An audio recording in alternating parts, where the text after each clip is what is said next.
cosas que amo en un minuto. ¿Empezamos?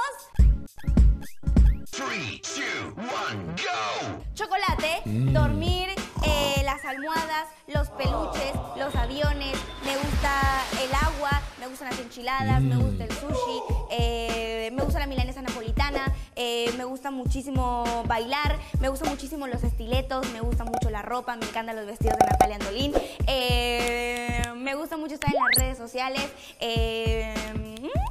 me gustan los tenis, me encantan los perfumes, me gustan mucho las cremas, me gustan mucho las mascarillas de formas, me encanta eso. Me gustan muchísimo las cámaras, quiero ser fotógrafa, me gusta mucho la fotografía, viajar también me gusta. Me gusta el maquillaje, me gusta muchísimo nadar, me encantan los tiburones, me encantan los pececitos de mar, me gustan las películas de Disney.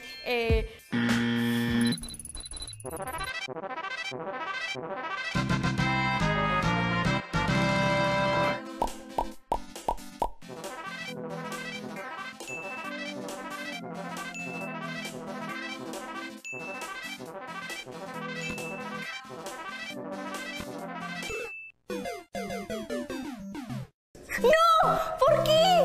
¿Por qué perdí? Bueno, yo soy Carol Sevilla y estas cosas que amo en un minuto, la verdad que perdí. Y bueno, si a ustedes les gusta este reto, háganlo, porque de verdad es difícil, ¿eh? O sea, no es porque perdí por mala, sino perdí porque es difícil. Bye.